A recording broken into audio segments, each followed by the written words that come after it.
Hey guys, welcome back. Today we're doing another nail polish tag video. This is the indie nail polish tag video, and I just thought this would be pretty fun to do. Bonus, this is a collab with some of my nail buddies on YouTube. Amy, Nail Polish Baby 90, Holly from Miss Hollyberries, and Zenora from Zen Network. So I'll have their videos linked in the description box as well. But otherwise, we're gonna answer 9 questions about indie nail polish, which we know that I love.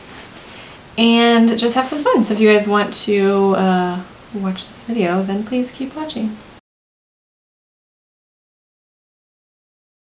Question number 1. What was the very first indie polish that you purchased? The very first indie polish that I can remember buying, there might have been 1 or 2 before this, but the very first that I remember purchasing were from Pretty and Polished. This is a new bottle. I've since had to repurchase my bottle of Jawbreaker because I don't know where my other one went. But Jawbreaker from Pretty and Polished and Valentino. This is a black and white matte glitter and a black and white micro glitter clear base. That didn't make sense. It's a clear base with black and white matte glitter and then black and white micro glitter. But this is, I mean, this is the original bottle from their Etsy site, and I loved this because, I mean, it was a glitter. Mainstream brands didn't and still aren't doing these, and I feel like that's where indies really excel. And then Jawbreaker is this awesome white crelly with a rainbow of assorted shapes and colors and glitter sizes in here, and it looks bomb.com. What's an indie polish? Oh, the next question is a good one. What's an indie polish lemming that you want but have never been able to get your hands on? Old. Nail Ventures Flying Blue Jay. I want it so badly, and no one has it for sale ever. I don't even know if it would be good at this point because it's a very old polish. I mean, it probably would be good, but I want that polish. It's this absolutely beautiful cobalt blue jelly with white matte hex glitters in assorted sizes. I'll put a real picture up so you can actually see it. I want this polish so badly. And I think that I'll never get it, and I've kind of accepted that. I'm not going to pay an outrageous price for it. I'm just not going to do that. But I want that polish. Question number 3. Name an indie polish you bought because of a YouTuber. Oh gosh. Just pick one. And that's probably where I probably heard of it from someone else. Any brand. Question number 4. What is your favorite and least favorite type of indie polish? I love holographic polish. This is not a secret. I love glitter toppers, and I just said I feel like indies really excel at that, and there's not really a market for them right now because everyone's into holos and other types of finishes.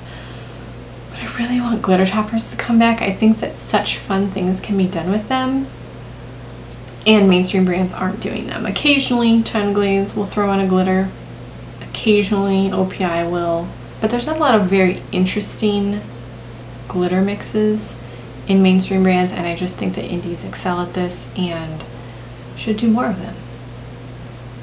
Let's bring them back. Or, you know, if you want me to make some for you, just call me. I don't have any supplies, so you'll have to provide the supplies, but like if you're an indie maker and you want me to make some glitter toppers for you, I will. My least favorite type of indie finish, I do not like thermals. I don't understand why. I don't like thermals. Thermal pigment has, what, a 6-month shelf life? It might last longer than that. It might not. I just really don't care for thermals. Part of the reason is my hands are always freezing, so they never, ever turn on me unless I'm running my hands under hot water. And then as soon as I remove my hand from the water, the color changes back. It's just not worth my time. I don't really like thermals. A little more passionate than I was expecting to be about that. Name an indie polish that fits your personality to a T. I can't think of one specifically. I'm just going to say anything that's cobalt blue because that's my favorite color. Cobalt blue holo? Yeah. Might as well just name that one Amanda. Question number 6. What indie polish company do you wish you owned every bottle collection from? Oh man. I love KB Shimmer. They do really great collections and I love their names because they're very punny. There's so many great indies. This is not fair to only name one. I really love Great Lakes Lacquer. I love 90 Lacquer. You know that. I actually do own all of her polishes, so that doesn't count. I am really enjoying Moonshine Manny. I missed out on her Moana collection. I really want her Moana collection. Fair Maiden Polish has beautiful collections. Tonic Polish. There's so many. I will list some more in the description box. I can't think of any right now, but those brands do beautiful collections and really fun themes too. Question number 7. Name an indie polish that physically made your jaw drop when you saw it. I'm so hungry. I'm sorry if you just heard that. That's my stomach. Oh, I know. Partly because of the inspiration and then partly because this polish is just beautiful.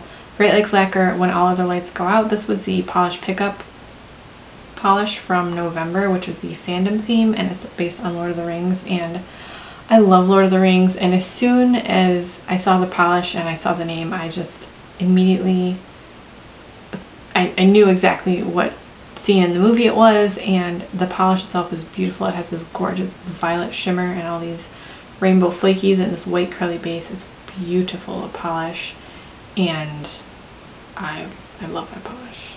That one probably, I was like, oh. Question number 8. What do you look for the most when you purchase an indie? Perfect formula, amazing color, affordability. At this point, I look for themes more than colors because I have all the colors. Like, I have a lot of nail polish and there's no one's creating new colors. They're adding in different elements or shimmers or glitters or different levels of holo pigment or things like that. But at this point, I think brands are working on or have sort of perfected their formulas, and they're coming up with really fun themes. I feel like a theme is almost more important than whatever color you're trying to make at this point, because that's what's going to draw people in. I'm not saying that I only buy a color if it is in a theme, but if I sort of like the color, I'm like, oh, this is really pretty, and then I see the theme and I'm just like, oh. Oh, another collection that I want is the Femme Fatale Anne of Green Gables collection because I love Anne of Green Gables. So that's sort of what I'm looking for. There's no unique colors that happen at this point. Not knocking any makers, but there's millions of bottles of nail polish floating around and no one's coming up with new colors at this point. It just isn't done. So I don't think it can be done. So probably the theme. And obviously affordability. Question number 9. What direction would you like to see indie polish go in? I would love to see glitter toppers. Yes. I don't really know what else can be done. Magnetics have sort of made a comeback. We have thermals. We have textures. I would like to see a resurgence of texture polishes. I love texture polishes. I would like to see shatter come back, honestly. I love it. I don't really know what more can be done. I'm not a chemist. I don't know. More texture polishes, more glitter toppers, and just more yellow. Like, that's always my wish, more yellow. So I hope you guys enjoyed this video. I will leave the questions in the description box if you make videos and you want to do the indie polish tag video. Please do and let me know. And if you just want to answer some of the questions or all of them in the comments, I would love to hear your answers as well. Be sure to check out the videos that are linked for the collab. And as always, thank you guys so much for watching. Subscribe if you haven't already, and I will talk to you guys in my next video.